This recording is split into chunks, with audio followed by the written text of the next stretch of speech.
ಹಾಗಾದ್ರೆ ಆಪರೇಷನ್ ಬಗ್ಗೆ ಸ್ವತಃ ಮುಖ್ಯಮಂತ್ರಿ ಎಚ್ ಡಿ ಕುಮಾರಸ್ವಾಮಿ ಏನ್ ಹೇಳಿದ್ರು ಬನ್ನಿ ನೋಡ್ಕೊಂಡು. ನನ್ನ ಜೊತೆ ನಿರಂತರವಾದ ಸಂಪರ್ಕದಲ್ಲಿ ಆ 3 ಜನವೂ ಇದ್ದಾರೆ. ಬಿಜೆಪಿಯವರು ಯಾರ್ಯಾರನ್ನ ಕಾಂಟ್ಯಾಕ್ಟ್ ಮಾಡ್ತಾ ಇದ್ದಾರೆ ಎಲ್ಲ ವಿಷಯ ನನಗೆ ಗೊತ್ತಾಗಲ್ವೇ? ಯಾವ ಶಾಸಕರುಗಳನ್ನ ಕಾಂಟ್ಯಾಕ್ಟ್ ಮಾಡಿ ಯಾರ್ಯಾರಿಗೆ ಎಷ್ಟು ದೊಡ್ಡದ ಉಡುಗೊರೆ ಕೊಡ್ತೀವಿ ಅಂತ ಹೇಳಿ ಪಾಪ ಅವರುಗಳ ಮೇಲೆ ಒತ್ತಡ ಹಾಕ್ಲಿಕ್ಕೆ ಪ್ರಯತ್ನ ಪಡ್ತಾ ಇದ್ದಾರೆ. ಎಲ್ಲ ಮಾಹಿತಿ ಇಟ್ಕೊಂಡಿದ್ದಾನೆ.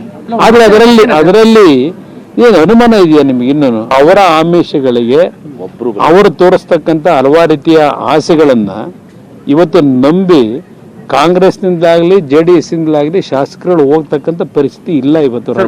ನನ್ನ ಜೊತೆ ನಿರಂತರವಾದ ಸಂಪರ್ಕ. ಇದೇ ವಿಚಾರದ ಬಗ್ಗೆ DK Shivakumar one of the trouble shooter of the ಸರ್ಕಾರ ಅಂತ ಹೇಳ್ಬೋದು. ಅವ್ರೇನ್ ಹೇಳಿದ್ರು ಬನ್ನಿ ನೋಡೋಣ. 3 ಜನ ಮುಂಬೈನಲ್ಲಿದ್ದಾರೆ. 3 ಜನ ಮುಂಬೈಗೆ ಹೋಗಿದ್ದಾರೆ. ಯಾರು ಭೇಟಿ ಮಾಡಕ್ ಹೋಗಿದಾರೋ ಗೊತ್ತಿಲ್ಲ. ಯಾವ ಹೋಟ್ಲ್ ಇದ್ದಾರೆ ಅಂದ್ರೂ ಕೂಡ ನಮಗೆ ಗೊತ್ತಿದೆ. ಎಲ್ಲರೂ ಅವ್ರ ಕ್ಷೇತ್ರದಲ್ಲಿ ಕೆಲಸ ಮಾಡ್ತಾ ಇದ್ದಾರೆ. ಸುಮ್ಮನೆ ಬೇರೆ ಬೇರೆ ಹೆಸರುಗಳೆಲ್ಲ ಹೇಳ್ತಾ ಇದ್ದಾರೆ. ಪಾಪ ಎಲ್ಲ ಅವ್ರ ಕ್ಷೇತ್ರದಲ್ಲಿ ಅವ್ರ ಕೆಲಸ ಮಾಡ್ಕೊಂಡು ಹೋಗ್ತಾ ಇದ್ದಾರೆ. ನೋಡಿ, ಗೊಂದಲ, ಚರ್ಚೆ, ಅಸ್ಥಿರತೆ ಎಲ್ಲ ಮೂಡಿಸ್ತಾ ಇದ್ದಾರೆ. ಮುಹೂರ್ತ ಫಿಕ್ಸ್ ಮಾಡ್ತಾ ಇದ್ದಾರೆ. ಈಗಾಗಲೇ ದಿನೇಶ್ ಗುಂಡೂರಾಯರವರು ಕಾಂಗ್ರೆಸ್ ಪಾರ್ಟಿಯಿಂದ ಪರವಾಗಿ ಯಾರ್ಯಾರಿಗೆ ಏನೇನು ಆಮಿಷ ಒಡ್ಡಿದ್ದಾರೆ ಅನ್ನೋದನ್ನ ACBಗೆ ಕಂಪ್ಲೇಂಟ್ ಕೊಟ್ಟಿದ್ದಾರೆ. ಇಲ್ಲಿ ಹಾರ್ಸ್ ಟ್ರೇಡಿಂಗ್ ಮಾಡಲಿಕ್ಕೆ ದೊಡ್ಡ ಷಡ್ಯಂತ್ರ ನಡೀತಾ ಇರೋದು ಕೂಡ ಎಲ್ಲ ಮಾತಾಡ್ತಾ ಇದ್ದಾರೆ. ಅವ್ರನ್ನ ಯಾರನ್ನೂ ಇನ್ನೂ ಹೋಗಿ ಎನ್ಕ್ವೈರಿ ಕೂಡ ಮಾಡಲಿಲ್ಲ. ಸೊ 15ನೇ ತಾರೀಕು ಆದಮೇಲೆ ಹೊಸ ಸರ್ಕಾರ ಕ್ರಾಂತಿ ಆಗ್ತದೆ ಅಂತ ಹೇಳಿ ತಾವೇನು ಹೇಳ್ತಾ ಇದ್ದೀರಲ್ಲ, ನೋಡೋಣ ಮುಹೂರ್ತ. ಈ ಬಗ್ಗೆ ಹೆಚ್ಚಿನ ಇನ್ಸೈಟ್ಸ್ ಅನ್ನು ಕೊಡ್ತಾರೆ ನೇರ ಸಂಪರ್ಕದಲ್ಲಿ ನಮ್ಮ ನ್ಯೂಸ್ ಡೆಸ್ಕ್ ನಿಂದ ಚಿದಾನಂದ್ ಪಟೇಲ್, ಅದೇ ರೀತಿಯಾಗಿ ದೆಹಲಿಯಿಂದ ನಮ್ಮ ಪ್ರತಿನಿಧಿ ಧರಣೇಶ್. ಮೊದಲನೇದಾಗಿ ಚಿದಾನಂದ್ ಪಟೇಲ್ ಕೇಳೋದಾದ್ರೆ, ಆಪರೇಷನ್ ಕಮಲದ ಕ್ಲೈಮ್ಯಾಕ್ಸ್ ಹಂತವನ್ನ ತಲುಪಿರೋ ಹಾಗೆ ಕಾಣ್ತಾ ಇದೆ ಸದ್ಯಕ್ಕೆ. ಮೊದಲಿಗೆ ಇಲ್ಲಿನ ನಾಯಕರೀಗ ಕುಮಾರಸ್ವಾಮಿ ಅವರ ಹೇಳಿಕೆ ಇರಬಹುದು, DK ಶಿವಕುಮಾರ್ ಅವರ ಹೇಳಿಕೆ ಏನ್ ಅನ್ಸುತ್ತೆ ಅಂತ, ಅವರೇ ಈಗ ಪಕ್ಕ ಆಪರೇಷನ್ ಆಗ್ತಿದೆ ಅಂತ ಹೇಳ್ತಿರೋದು. ಸಂಕ್ರಾಂತಿ ಬಳಿಕ ರಾಜ್ಯದಲ್ಲಿ ರಾಜಕೀಯ ಕ್ರಾಂತಿ ಮಾಡಬೇಕು, ಆ ಮುಖಾಂತರ ಮತ್ತೆ ಈ ರಾಜ್ಯದಲ್ಲಿ ಮುಖ್ಯಮಂತ್ರಿ ಆಗ್ಬೇಕಂತೇಳಿ BS ಯಡಿಯೂರಪ್ಪನವರು ಶತಾಯಗತೆಯ ಪ್ರಯತ್ನ ಮಾಡ್ತಾರೆ. ಈ ಶತಾಯಗತೆಯ ಪ್ರಯತ್ನದ ಭಾಗವಾಗಿ ಈಗ ಮುಂಬೈನಲ್ಲಿ ಈ ರಾಜಕೀಯ ಹೈಡ್ರಾಮಾ ನಡೀತಿರುವಂಥದ್ದು. ಹೈಡ್ರಾಮಾದ ಭಾಗವಾಗಿ ಅದರ ನಾಯಕರಾಗಿ ಕಾಂಗ್ರೆಸ್ನ ಅತೃಪ್ತ ಮಾಜಿ ಸಚಿವ ರಮೇಶ್ ಜಾರಕಿಹೊಳಿ ನೇತೃತ್ವ ವಹಿಸಿರುವಂಥದ್ದು. ಆ ನೇತೃತ್ವಕ್ಕೆ ಬಿಜೆಪಿಯ ಶಾಸಕರಾಗಿರ್ತಕ್ಕಂಥ ಅವರ ಸ್ವಂತ ಸಹೋದರಾಗಿರ್ತಕ್ಕಂಥ ಬಾಲಚಂದ್ರ ಜಾರಕಿಹೊಳಿ ಮತ್ತು ಮಲ್ಲೇಶ್ವರಂನ ಬಿಜೆಪಿ ಶಾಸಕ ಅಶ್ವಥ್ ನಾರಾಯಣ್ ರವರು ಉಸ್ತುವಾರಿಯಾಗಿ ನಿಂತಿರುವಂಥದ್ದು. ಈಗಾಗಲೇ ಬಿಜೆಪಿ ಕೂಡ ಒಂದು ಟಾರ್ಗೆಟ್ ಅನ್ನ ರಮೇಶ್ ಜಾರಕಿಹೊಳಿ ಕೊಟ್ಟಿರುವಂತದ್ದು ಡೂ ಆರ್ ಡೈ ಟಾರ್ಗೆಟ್ ಅಂತಲೇ ಹೇಳ್ಬೋದು ಅವಿನಾಶ್. ಯಾಕಂತ ಹೇಳಿದ್ರೆ ರಮೇಶ್ ಜಾರಕಿಹೊಳಿ ಅವರಿಗೆ 15 ಶಾಸಕರ ಲಿಸ್ಟ್ ಅನ್ನು ತೋರಿಸಲಿಕ್ಕೆ ಹೇಳಿದ್ದಾರೆ. ಇವತ್ತು ಸಂಜೆ ಒಳಗಡೆ 15 ಶಾಸಕರು ಮುಂಬೈನಲ್ಲಿ ಇರಬೇಕು. ಅವರಷ್ಟು ಜನ ನಾವು ರಾಜೀನಾಮೆಗೆ ಸಿದ್ಧರಿದ್ದೇವೆ ಅಂತೇಳಿ ಬಿಜೆಪಿಗೆ ಪ್ರೂಫ್ ಅನ್ನು ತೋರಿಸಬೇಕು. ಆ ಪ್ರೂಫ್ ಆಧಾರದ ಮೇಲೆ ಬಿಜೆಪಿಯ ಮುಂದಿನ ನಡೆ ತೀರ್ಮಾನವಾಗಲಿದೆ. ಅಂದ್ರೆ ಒಂದು ವೇಳೆ 15 ಶಾಸಕರನ್ನು ಹಿಡಿದಿಟ್ಟುಕೊಳ್ಳುವಲ್ಲಿ ಯಶಸ್ವಿ ಆದರೆ ಬಿಜೆಪಿಯ ಶಾಸಕರುಗಳು ಈಗಾಗಲೇ ಏನು ದೆಹಲಿಯಲ್ಲಿದ್ದಾರೆ, ಅವರು ಮುಂಬೈ ಅಥವಾ ಹರಿಯಾಣಕ್ಕೆ ಶಿಫ್ಟ್ ಆಗುವ ಸಾಧ್ಯತೆ ಇದೆ. ಆ ಮುಖಾಂತರ ರಾಜಕೀಯದಲ್ಲಿ ದೊಡ್ಡ ರಾಜಕೀಯ ಬಿರುಗಾಳಿ ಹೇಳುವುದರಲ್ಲಿ ಆಶ್ಚರ್ಯ ಇಲ್ಲ. ಆದರೆ ಸದ್ಯಕ್ಕೆ ಇದೀಗ ರಮೇಶ್ ಜಾರಕಿಹೊಳಿ ಜೊತೆ ಆ ಸಂಖ್ಯೆಯ ಕೊರತೆ ಇರುವಂಥದ್ದು. ಈಗಾಗಲೇ 8 ರಿಂದ 9 ಜನರ ಸಂಖ್ಯೆ ಮಾತ್ರ ಇರುವಂಥದ್ದು. ಉಳಿದಂತ ಶಾಸಕರ ಸಂಪರ್ಕಕ್ಕೆ ರಮೇಶ್ ಜಾರಕಿಹೊಳಿ ಅವರು ನಿನ್ನೆಯಿಂದ ಶತಾಯಗತೆಯ ದೂರವಾಣಿ ಮುಖಾಂತರ ಸಂಪರ್ಕವನ್ನು ಪ್ರಯತ್ನಕ್ಕೆ ಮಾಡ್ತಿದ್ದಾರೆ. ಅದರಲ್ಲಿ ಪ್ರಮುಖವಾಗಿ JDSನ 2 ಶಾಸಕರು ಕೂಡ ಗಾಳ ಹಾಕುವ ಪ್ರಯತ್ನವನ್ನು ಮಾಡ್ತಿದ್ದಾರೆ. ಅವರಿಗೆ ಸಚಿವ ಸ್ಥಾನದ ಭರವಸೆಯನ್ನು ಕೊಡ್ತಿದ್ದಾರೆ. ಜೊತೆಗೆ ಅವರಿಗೆ ಬೇರೆ ಬೇರೆ ರೀತಿಯ ಆಮಿಷವನ್ನು ಕೊಡ್ತಿದ್ದಾರೆ. ಇದರ ಬೆನ್ನಲ್ಲೇ ಮುಖ್ಯಮಂತ್ರಿ ಎಚ್ ಡಿ ಕುಮಾರಸ್ವಾಮಿ ಕೂಡ ಆಪರೇಷನ್ ಕಮಲ ನಡೀತಿರುವ ಸಂಬಂಧಪಟ್ಟ ಒಪ್ಪಿಕೊಂಡಿರುವಂತದ್ದು ಮತ್ತು ಆಪರೇಷನ್ ಕಮಲ ವಿಫಲ ಆಗುತ್ತೆ ಎಂಬ ಮಾತನ್ನು ಕೂಡ ಹೇಳಿದ್ದಾರೆ ಅವಿನಾಶ್. ಅದೇ ರೀತಿಯಾಗಿ ಚಿದಾನಂದ್ ಪಟೇಲ್ ದೆಹಲಿಯಿಂದ, ಚಿದಾನಂದ್ ಪಟೇಲ್ ಜೊತೆಗೆ ಈಗ ಧರಣೇಶ್ ಅವರು ಕೂಡ ಲೈವ್ ಅಲ್ಲಿ ಇದ್ದಾರೆ. ಇದೀಗ ಮತ್ತೊಂದು ಬ್ರೇಕಿಂಗ್ ಇದೆ, ಆಮೇಲೆ ಮಾತಾಡ್ತೀನಿ ಧರಣೇಶ್. ಈಗ ಆಪರೇಷನ್ ಬಗ್ಗೆ ಬಿಜೆಪಿಯಲ್ಲಿ ನಾಯಕರೇ ಗೊಂದಲವನ್ನ ಅಲ್ಲಿ ಸೃಷ್ಟಿ ಮಾಡ್ಕೊಂಡಿದ್ದಾರೆ. ಅವರಲ್ಲೇ ಒಂದಷ್ಟು ಗೊಂದಲ ಇದೆ, ಏನೂ ತಿಳಿಯದೆ ಬಿಜೆಪಿ ಶಾಸಕರೇ ಅಯೋಮಯವಾಗಿದ್ದಾರೆ. ಆ ರೀತಿಯಾಗಿದೆ ಪರಿಸ್ಥಿತಿ. ಮಾಹಿತಿಗಾಗಿ ಮಾಧ್ಯಮದವರ ದುಮ್ಮಾಲು ಬಿದ್ದಿದ್ದಾರೆ ಶಾಸಕರು.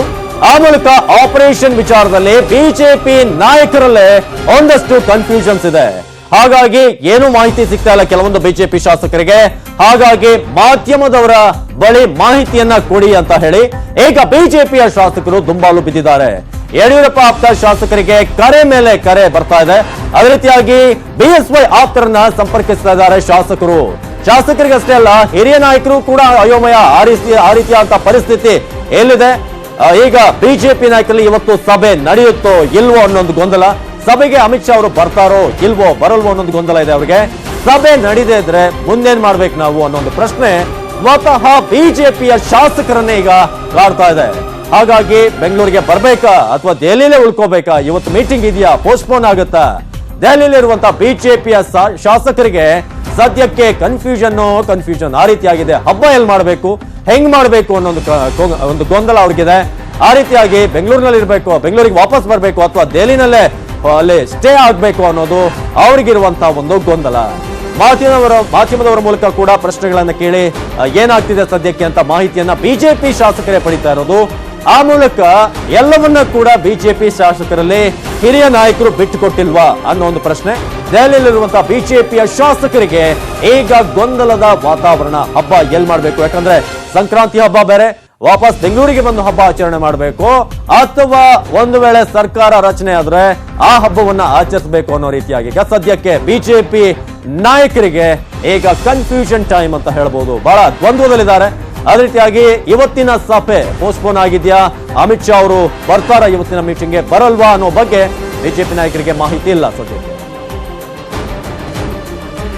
ಈಗ ಧರಣೀಶ್ ಹೆಚ್ಚಿನ ಮಾಹಿತಿಯನ್ನು ನೀಡ್ತಾರೆ ದೆಹಲಿಯಿಂದ. ದೆಹಲಿಯಲ್ಲಿ ಏನೇನಾಗ್ತಿದೆ ಅಂತ. ಧರಣೀಶ್, ಸದ್ಯಕ್ಕೆ ಒಂದಷ್ಟು ಕನ್ಫ್ಯೂಷನ್ಸ್ ಬಿಜೆಪಿ ನಾಯಕರಲ್ಲೇ ಇದೆ ಅಂತ ಹೇಳಿ, ಏನಿವತ್ತು ಆಪರೇಷನ್ ಲಿಸ್ಟ್ ವಿಚಾರದಲ್ಲಿರ್ಬೋದು ಅಥವಾ ಸಭೆಯ ಬಗ್ಗೆ ಯಾವ ಒಂದು ಸ್ಟೇಜ್ ಅಲ್ಲಿ ಇದ್ದಾರೆ ಅವರೀಗ ಅಂತ?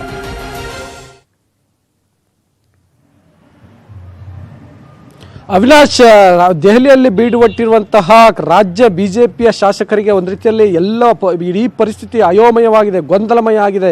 ಏನು ನಡೀತಿದೆ ಅನ್ನುವಂಥದ್ದೇ ತಿಳಿದಂತಹ ಪರಿಸ್ಥಿತಿ ನಿರ್ಮಾಣ ಆಗಿದೆ. ಯಾರನ್ನ ಕೇಳಬೇಕು ಮಾಹಿತಿಗೋಸ್ಕರ? ನಾವು ಇಲ್ಲಿ ಇರಬೇಕಾ, ಬೆಂಗಳೂರಿಗೆ ಹೋಗ್ಬೇಕಾ, ನಮ್ಮ ಕ್ಷೇತ್ರಕ್ಕೆ ಹೋಗ್ಬೇಕಾ, ಅಥವಾ ಮುಂಬೈಗೇನಾದರೂ ಶಿಫ್ಟ್ ಆಗಬೇಕಾದಂಥ ಪರಿಸ್ಥಿತಿ ನಿರ್ಮಾಣ ಆಗುತ್ತಾ? ಈಗ ನ್ಯೂಸ್ 18 ಬ್ರೇಕ್ ಮಾಡಿದ್ವಿ, ಏನಂದ್ರೆ ಮುಂಬೈ ಅಥವಾ ಹರಿಯಾಣ ಅಂತೇಳಿ. ಹಾಗಾಗಿ ಮುಂಬೈಗೆ ಹೋಗ್ಬೇಕಾ, ಹರಿಯಾಣಕ್ಕೆ ಹೋಗ್ಬೇಕಾ ಅನ್ನುವಂಥ ಬಹಳಷ್ಟು ಪ್ರಶ್ನೆಗಳು. ಎಲ್ಲಕ್ಕಿಂತ ಮುಖ್ಯವಾಗಿ ಕಳೆದ 2 ದಿನಗಳಿಂದ ರಾಜ್ಯ ಬಿಜೆಪಿ ದೆಹಲಿಯಲ್ಲಿ ಸರ್ಕಸ್ ನಡೆಸ್ತಿದೆಯಲ್ಲ, ಲೋಕಸಭಾ ಚುನಾವಣೆಯ ತಾಲೀಮು ಅಂತ ಹೇಳ್ಕೊಂಡು. ಆದರೆ ಏನೋ ಲಿಟ್ರಲಿ ನಾವು ನೋಡೋಕೆ ಹೋದ್ರೆ ಖಂಡಿತಕ್ಕೂ ಅದು ಲೋಕಸಭಾ ಚುನಾವಣಾ ತಯಾರಿ ಅಲ್ಲ. ಯಾಕೆಂದ್ರೆ ಯಡಿಯೂರಪ್ಪ ಶಾಸಕರ ಜೊತೆ ಮಾತನಾಡಲಿಕ್ಕೆ ಅಥವಾ ರಾಜ್ಯ ಬಿಜೆಪಿ ಉಸ್ತುವಾರಿ ಮುರಳೀಧರ್ ರಾವ್ ರಾಜ್ಯ ಬಿಜೆಪಿಯ ಶಾಸಕರ ಜೊತೆ ಮಾತನಾಡಲಿಕ್ಕೆ ದೆಹಲಿಗೆ ಬಂದು ಮಾತನಾಡುವ ಅಗತ್ಯ ಇರಲಿಲ್ಲ. ಅದನ್ನು ಬೆಂಗಳೂರಿನಲ್ಲಿ ಮಾಡ್ಬೋದಿತ್ತು. ಇಲ್ಲಿ ಶಾಸಕರನ್ನ ಒಂದು ರೀತಿಯಲ್ಲಿ ಒಗ್ಗಟ್ಟು ಪ್ರದರ್ಶನ ಮಾಡಲಿಕ್ಕೆ ಬಂದಿದ್ದಾರೆ ಅಂತ ಅನಿಸ್ತಿದೆ. ಜೊತೆಗೆ ಶಾಸಕರನ್ನ ಒಂದು ಕಡೆ ಇಟ್ಕೊಂಡು ಇನ್ನೊಂದು ಕಡೆ ಆಪರೇಷನ್ ಮಾಡ್ತಾ ಆ ಶಾಸಕರನ್ನ ಆಕ್ಚುಲಿ ಇಲ್ಲಿನ ಒಗ್ಗಟ್ಟಿಗಿನ್ನ ಅಲ್ಲಿನ ಬಿಕ್ಕಟ್ಟು ಬಹಳ ಮುಖ್ಯ. ಅಲ್ಲಿ ಒಂದು ಮೆಟೀರಿಯಲೈಸ್ ಆದರೆ ಆಗ ಈ ಶಾಸಕರನ್ನ ಅವ್ರ ಜೊತೆ ಕರ್ಕೊಂಡೋಗಿ ನಂತರ ಅದನ್ನು ರಾಜ್ಯಪಾಲರ ಬಳಿಗೆ ಕರ್ಕೊಂಡು ಹೋಗುವಂತಹ ಒಂದು ತಂತ್ರಗಾರಿಕೆ ಇರ್ಬೋದು. ಆ ಕಾರಣಕ್ಕೋಸ್ಕರ ಸುಮ್ಮನೆ ಏನೋ ಅಮಿತ್ ಶಾ ಜೊತೆ ಸಭೆ ಮಾಡಿಸ್ಬೇಕು, ಲೋಕಸಭಾ ಚುನಾವಣಾ ತಯಾರಿ ಮಾಡಬೇಕು ಅಂತ ಹೇಳ್ಕೊಂಡು ರಾಜ್ಯ ಬಿಜೆಪಿಯ ಹಿರಿಯ ನಾಯಕರು, ಅಂದರೆ ಮುಖ್ಯವಾಗಿ ರಾಜ್ಯ ಬಿಜೆಪಿ ಅಧ್ಯಕ್ಷ ಯಡಿಯೂರಪ್ಪ ಶಾಸಕರನ್ನ ದೆಹಲಿನಲ್ಲಿ ಕೂಡಿಟ್ಕೊಂಡಿದ್ದಾರೆ. ಆದರೆ ಇಲ್ಲಿ ಶಾಸಕರಿಗೆ ಒಂದು ರೀತಿಯಲ್ಲಿ ಗೊಂದಲ ನಿರ್ಮಾಣ ಆಗಿದೆ. ಪತ್ರಕರ್ತ ಇಲ್ಲಿವರೆಗೆ ನಾವೇನು ಮಾಡ್ತಿದ್ವಿ ಅಂದರೆ ಶಾಸಕರಿಗೆ ನಿಮ್ಗೇನಾದರೂ ಮಾಹಿತಿ ಸಿಗ್ತಾ ಅಂತೇಳಿ ಅವರನ್ನು ಸಂಪರ್ಕಿಸಿದ್ವಿ. ಈಗ ಉಲ್ಟಾ ಆಗಿದೆ, ಶಾಸಕರೇ ಮಾಧ್ಯಮದವರನ್ನು ಸಂಪರ್ಕಿಸಿದ್ದಾರೆ. ಏನು ನಡೀತಿದೆ, ನಾವೆಲ್ಲಿ ಇರಬೇಕಾ, ಹೋಗ್ಬೇಕಾ, ಇವತ್ತಾದರೂ ಅಮಿತ್ ಶಾ ಸಭೆಗೆ ಬರ್ತಾರಾ, ಮತ್ತು ಅಮಿತ್ ಶಾ ಬರಲ್ವಾ? ಈ ಕ್ಷಣದವರೆಗಿರುವ ಮಾಹಿತಿಯ ಪ್ರಕಾರ ಅಮಿತ್ ಶಾ ಅಹಮದಾಬಾದ್ನಲ್ಲಿದ್ದಾರೆ. ಹಾಗಾಗಿ ಅಮಿತ್ ಶಾ ಇವತ್ತಿನ ಸಭೆಗಾದರೂ ಬರ್ತಾರಾ? ಸಭೆಗೆ ಬರದೇ ಇದ್ದರೆ ಹಾಗೇನು? ಮತ್ತು ಸಭೆಗೆ ಬಂದರೂ ಕೂಡ ಅವ್ರು ಏನು ಹೇಳ್ಬೋದು? ಹೀಗೆ ಏನೋ ಪ್ರಶ್ನೆಗಳ ಮೇಲೆ ಪ್ರಶ್ನೆಗಳು ಆ ಶಾಸಕರನ್ನ ಕಾಡ್ತಾ ಇದ್ದಾವೆ. ಜೊತೆಗೆ ಗೊಂದಲದ ಮೇಲೆ ಗೊಂದಲ. ಒಂದು ಕಡೆ ಕುತೂಹಲ, ಸರ್ಕಾರ ರಚನೆ ಆಗುತ್ತಾ, ಸಂಕ್ರಾಂತಿಗೆ ಸಿಹಿ ಸುದ್ದಿ ಕೊಡ್ತೀನಿ ಅಂತೇಳಿ ಹಿರಿಯ ನಾಯಕರು ಹೇಳಿದ್ರು. ಆ ಥರದ ಸಿಹಿ ಸುದ್ದಿ ಸಿಗುತ್ತಾ, ಸಿಗಲ್ವಾ? ಯಾಕೆ ನಮ್ಗೆ ಈ ಥರದ ಒಂದು ಡೈಲಮಾ ಯಾಕೆ ಕ್ರಿಯೇಟ್ ಆಗಿದೆ ಅನ್ನುವಂಥದ್ರ ಗೊಂದಲದಲ್ಲಿ ಆ ಶಾಸಕರಿದ್ದಾರೆ. ಹಾಗಾಗಿ ಅವರು ಮಾಧ್ಯಮದವರನ್ನ ಮತ್ತು ಹಿರಿಯ ನಾಯಕರನ್ನ ಸಂಪರ್ಕಿಸುವಂತ ನಿರಂತರ ಪ್ರಯತ್ನವನ್ನ ಮಾಡ್ತಾ ಇದ್ದಾರೆ. ಅವಿನಾಶ್, ಧನ್ಯವಾದ ಧರಣೀಶ್ ಮಾಹಿತಿಗಾಗಿ.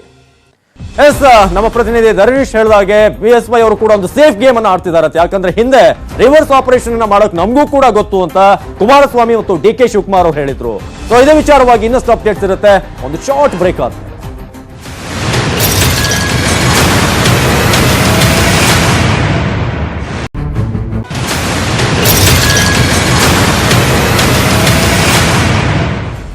ಇನ್ನು ಗುಪ್ತಚರ ಇಲಾಖೆಯ ಜೊತೆ ಸಿಎಂ ಅವರು ನಿರಂತರ ಸಂಪರ್ಕವನ್ನ ಇಟ್ಕೊಂಡಿದ್ದಾರೆ. ಅತೃಪ್ತ ಶಾಸಕರ ಬಗ್ಗೆ ಮಾಹಿತಿಯನ್ನ ಪಡಿತಿದ್ದಾರೆ ಸಿಎಂ. ಕ್ಷಣದ ಮಾಹಿತಿ ಪಡಿತಿದ್ದಾರೆ ಸಿಎಂ. ಏನೇನಾಗ್ತಿದೆ, ಅತೃಪ್ತ ಶಾಸಕರು ಯಾರ ಜೊತೆ ಸಂಪರ್ಕದಲ್ಲಿದ್ದಾರೆ, ಎಲ್ಲಿದ್ದಾರೆ ಅನ್ನೋದ್ರ ಬಗ್ಗೆ ಈಗ ಮಾಹಿತಿಯನ್ನ ಸಿಎಂ ಅವರು ಪಿನ್ ಟು ಪಿನ್ ಅಪ್ಡೇಟ್ಸ್ ಅನ್ನ ಗುಪ್ತಚರ ಇಲಾಖೆಯನ್ನ ಪಡಿತಿದ್ದಾರೆ. ಆ ಮೂಲಕ ಬಿಜೆಪಿ ಒಂದ್ ಕಡೆ ಆಪರೇಷನ್ಗೆ ಇಳಿದಿದ್ರೆ, ಇನ್ನೊಂದು ಕಡೆ ಈಗ ಮೈತ್ರಿ ನಾಯಕರು ಕೂಡ ಸಜ್ಜಾಗಿದ್ದಾರೆ. 9 ಶಾಸಕರು ಬಿಜೆಪಿಯ ಸಂಪರ್ಕದಲ್ಲಿರುವಂತಹ ಮಾಹಿತಿ ಇದೆ. ಬಿಜೆಪಿಗೆ ಬೇಕಾದ ಅಗತ್ಯ ಶಾಸಕರ ಸಂಖ್ಯೆ ಇಲ್ಲ. ಸಿಎಂಗೆ ಗುಪ್ತಚರ ಇಲಾಖೆಯಿಂದ ಬಂದಿರುವಂತ ಇನ್ಪುಟ್ ಇದು. ಆ ಮೂಲಕ ಒಂದು ರೀತಿಯಾಗಿ ನಿರಾಳರಾಗಿರ್ಬೋದು ಸದ್ಯಕ್ಕೆ ಅಂತ ಹೇಳ್ಬೋದು. ಆದ್ರೆ ಮೈತ್ರಿ ಸರ್ಕಾರಕ್ಕೆ ಪಕ್ಷೇತರರ ಬೆಂಬಲ ವಾಪಸ್ ಆಗುತ್ತಾ? ಬೆಂಬಲ ವಾಪಸ್ ಪಡಿತಾರಂತೆ ನಾಗೇಶ್ ಮತ್ತು ಶಂಕರ್. ಶೀಘ್ರವೇ ರಾಜ್ಯಪಾಲರನ್ನ ಭೇಟಿ ಮಾಡಿ ನಿರ್ಧಾರವನ್ನ ಕೈಗೊಳ್ಳುವಂತ ಎಲ್ಲಾ ಸಾಧ್ಯತೆ ಇದೆ. ಮೈತ್ರಿ ಸರ್ಕಾರಕ್ಕೆ ಇನ್ನೊಂದು ಕಡೆ ಟೆನ್ಷನ್ ಆಗಿರೋದು ಏನಂತ ಹೇಳಿದ್ರೆ, ಇಬ್ಬರು ಪಕ್ಷೇತರ ಶಾಸಕರು, ಒಂದ್ ಕಡೆ ನಾಗೇಶ್ ಅವರು, ಇನ್ನೊಂದು ಕಡೆ ಸಚಿವರಾಗಿ ನಂತರ ಕೆಳಗಿಳಿದಂತ ಶಂಕರ್ ಅವರು, ಇಬ್ರು ಕೂಡ ಶೀಘ್ರವೇ ರಾಜ್ಯಪಾಲರ ಬಳಿ ಹೋಗಿ ತಮ್ಮ ನಿರ್ಧಾರವನ್ನ ಪ್ರಕಟಿಸ್ತಾರೆ ಅನ್ನೊಂದು ವಿಚಾರ ಕೂಡ ಇದೆ. ಹಾಗಾದ್ರೆ ಆಪರೇಷನ್ ಕಮಲ ಬಗ್ಗೆ ಸಿಎಂ ಅವರು ಏನ್ ಹೇಳಿದ್ರು ಬನ್ನಿ ನೋಡೋಣ. ನನ್ನ ಜೊತೆ ನಿರಂತರವಾದ ಸಂಪರ್ಕದಲ್ಲಿ ಆ 3 ಜನವೂ ಇದ್ದಾರೆ. ಬಿಜೆಪಿಯವರು ಯಾರ್ಯಾರನ್ನ ಕಾಂಟ್ಯಾಕ್ಟ್ ಮಾಡ್ತಾ ಇದ್ದಾರೆ ಎಲ್ಲ ವಿಷಯ ನನಗೆ ಗೊತ್ತಾಗಲ್ವೇ? ಯಾವ್ಯಾವ ಶಾಸಕರುಗಳನ್ನ ಕಾಂಟ್ಯಾಕ್ಟ್ ಮಾಡಿ ಯಾರ್ಯಾರಿಗೆ ಎಷ್ಟು ದೊಡ್ಡದ ಉಡುಗೊರೆ ಕೊಡ್ತೀವಿ ಅಂತ ಹೇಳಿ ಪಾಪ ಅವರುಗಳ ಮೇಲೆ ಒತ್ತಡ ಹಾಕ್ಲಿಕ್ಕೆ ಪ್ರಯತ್ನ ಪಡ್ತಾ ಇದ್ದಾರೆ. ಎಲ್ಲ ಮಾಹಿತಿ ಇಟ್ಕೊಂಡಿದ್ದಾನೆ. ಆದ್ರೆ ಅದರಲ್ಲಿ ಏನು ಅನುಮಾನ ಇದೆಯಾ ನಿಮ್ಗೆ? ಇನ್ನೂ ಅವರ ಆಮಿಷಗಳಿಗೆ ಅವರು ತೋರಿಸ್ತಕ್ಕಂಥ ಹಲವಾರು ರೀತಿಯ ಆಸೆಗಳನ್ನ ಇವತ್ತು ನಂಬಿ ಕಾಂಗ್ರೆಸ್ನಿಂದಾಗ್ಲಿ JDS ಇಂದಾಗ್ಲಿ ಶಾಸಕರು ಹೋಗ್ತಕ್ಕಂಥ ಪರಿಸ್ಥಿತಿ ಇಲ್ಲ ಇವತ್ತು ರಾಜ್ಯದಲ್ಲಿ. ನನ್ನ ಜೊತೆ ಈ ಬಗ್ಗೆ ಹೆಚ್ಚಿನ ಮಾಹಿತಿಯನ್ನ ನೀಡ್ತಾರೆ ನೇರ ಸಂಪರ್ಕದಲ್ಲಿ ನಮ್ಮ ಪ್ರತಿನಿಧಿ ಚೇತನ್ ಪಟೇಲ್. ಚೇತನ್ ಪಟೇಲ್, ಈಗ ಸಿಎಂ ಅವರು ಬಹಳ ಕಾನ್ಫಿಡೆಂಟ್ ಆಗಿದ್ದಾರೆ, ಯಾರು ಕೂಡ ಹೋಗಲ್ಲ, ಏನೆಲ್ಲ ಕೂಡ ಕಾಂಟ್ಯಾಕ್ಟ್ ಅಲ್ಲಿ ಇದ್ದಾರೆ ಅಂತ ಏನಂದ್ರು ಅಂತ ಹೆಚ್ಚಿನ ಡೀಟೇಲ್ಸ್ ಏನಿದೆ? ಅವಿನಾಶ್, ಈಗಾಗಲೇ ಮುಖ್ಯಮಂತ್ರಿ HD ಕುಮಾರಸ್ವಾಮಿ ಅವರು ರಾಜ್ಯ ಗುಪ್ತಚರ ಇಲಾಖೆಯ ಮುಖಾಂತರ ಕ್ಷಣದ ಮಾಹಿತಿಯನ್ನು ಪಡೆದಿದ್ದಾರೆ. ಯಾರೆಲ್ಲ ಶಾಸಕರುಗಳು ಬಿಜೆಪಿ ಸಂಪರ್ಕದಲ್ಲಿದ್ದಾರೆ ಮತ್ತು ರಮೇಶ್ ಜಾರಕಿಹೊಳಿ ಜೊತೆ ಸದ್ಯ ಮುಂಬೈನಲ್ಲಿ ಯಾವ ಶಾಸಕರಿದ್ದಾರೆ ಎಂಬ ಸಂಪೂರ್ಣ ಮಾಹಿತಿಯನ್ನು ಪಡೆದಿರುವಂಥದ್ದು. ಜೊತೆಗೆ ಹಲವಾರು ಶಾಸಕರನ್ನ ಸ್ವತಃ ಮುಖ್ಯಮಂತ್ರಿಗಳೇ ಸಂಪರ್ಕ ಮಾಡಲಿಕ್ಕೆ ಪ್ರಯತ್ನ ಮಾಡಿರುವಂಥದ್ದು. ಇದರ ಭಾಗವಾಗಿ ಮುಖ್ಯಮಂತ್ರಿ ಕೂಡ ಬೆಳಿಗ್ಗೆ ನಾನು 7:30 3 ಶಾಸಕರ ಜೊತೆ ಮಾತನಾಡಿದೆ. ಅವರು ವಾಪಸ್ ಬೆಂಗಳೂರಿಗೆ ಬರ್ತಾರೆ, ಅವರು ನಮ್ಮವರೇ ಅಂತ ಒಂದು ಹೇಳಿಕೆ ಕೊಡುವ ಮುಖಾಂತರ ಬಿಜೆಪಿಗೆ ಇದು ತಿರುಗೇಟಿನ ತಂತ್ರವನ್ನು ಅನುಸರಿಸಿದ್ದಾರೆ ಅಂತಲೇ ಹೇಳಲಾಗ್ತಿದೆ. ಮತ್ತೊಂದು ಕಡೆ ಈಗಾಗಲೇ ಮುಖ್ಯಮಂತ್ರಿ HD ಕುಮಾರಸ್ವಾಮಿ ಅವರಿಗೆ ರಾಜ್ಯ ಗುಪ್ತಚರ ಇಲಾಖೆ ರಮೇಶ್ ಜಾರಕಿಹೊಳಿ ಜೊತೆ 9 ಜನ ಶಾಸಕರು ಸಂಪರ್ಕದಲ್ಲಿರುವುದನ್ನು ಸತ್ಯ. ಜೊತೆಗೆ 2 ಜನ ಪಕ್ಷೇತರ ಶಾಸಕರು ಕೂಡ ಅವರ ಸಂಪರ್ಕದಲ್ಲಿದ್ದಾರೆ. ಆದರೆ ಪಕ್ಷೇತರ ಶಾಸಕರು ಸರ್ಕಾರಕ್ಕೆ ನೀಡಿರ್ತಕ್ಕಂಥ ಬೆಂಬಲವನ್ನ ವಾಪಸ್ ಪಡೆಯುವ ಸಾಧ್ಯತೆ ಇದೆ. ಈ ಸಂಬಂಧಪಟ್ಟಕ್ಕೆ ರಾಜ್ಯಪಾಲರನ್ನ ಸದ್ಯದಲ್ಲೇ ಭೇಟಿಯಾಗಿ ತಮ್ಮ ಬೆಂಬಲ ವಾಪಸ್ ಪತ್ರವನ್ನ ಕೊಡಲಿದ್ದಾರಂತೆ ಎಂಬ ಮಾಹಿತಿಯನ್ನು ಕೊಟ್ಟಿರುವಂಥದ್ದು. ಆದರೆ ಸರ್ಕಾರಕ್ಕೆ ಅಂದ್ರೆ ಬಿಜೆಪಿಗೆ ಅಗತ್ಯ ಸಂಖ್ಯೆ ಕಡಿಮೆ ಇದೆ ಅನ್ನೋದು ಕೂಡ ಗುಪ್ತಚರ ಇಲಾಖೆ ಮಾಹಿತಿ ಕೊಟ್ಟಿದ್ದರಿಂದ ಸದ್ಯ ಮುಖ್ಯಮಂತ್ರಿ HD ಕುಮಾರಸ್ವಾಮಿ ಕೂಡ ನಿರಾಳವಾಗಿದ್ದಾರೆ. ಈ ಕಾರಣಕ್ಕಾಗಿ ಮುಖ್ಯಮಂತ್ರಿಯವರು ನಾನು ಆರಾಮವಾಗಿದ್ದೀನಿ, ಆಪರೇಷನ್ ಕಮಲ ಆಗ್ತಿದ್ರೆ, ಸರ್ಕಾರ ಬೀಳ್ತಿದ್ರೆ ನಾನು ಟೆನ್ಷನ್ ಇರ್ತಿದ್ದೆ, ನಾನಕ್ಕೆ ಇಷ್ಟೊಂದು ಕೂಲ್ ಆಗಿ ಇರ್ತಿದೆ ಎಂಬ ಮಾತನ್ನು ಕೂಡ ಹೇಳಿರುವಂಥದ್ದು. ಅವಿನಾಶ್, ಒಟ್ಟಿನಲ್ಲಿ ಮುಖ್ಯಮಂತ್ರಿ HD ಕುಮಾರಸ್ವಾಮಿ ಅವರಿಗೆ ಯಾವುದೇ ಕಾರಣಕ್ಕೂ ಆಪರೇಷನ್ ಕಮಲ ಸಕ್ಸಸ್ ಆಗಲ್ಲ ಎಂಬ ಮಾಹಿತಿಯನ್ನು ರಾಜ್ಯ ಗುಪ್ತಚರ ಇಲಾಖೆ ನೀಡಿರುವಂಥದ್ದು. ಇದರ ಆಧಾರದ ಮೇಲೆ ಮುಖ್ಯಮಂತ್ರಿ ಕೂಡ ಬಹಳಷ್ಟು ವಿಶ್ವಾಸದಿಂದ ಇರುವಂಥದ್ದು. ಅವಿನಾಶ್, ಧನ್ಯವಾದ ಮಾಹಿತಿಗಾಗಿ ಚೇತನ್ ಪಟೇಲ್.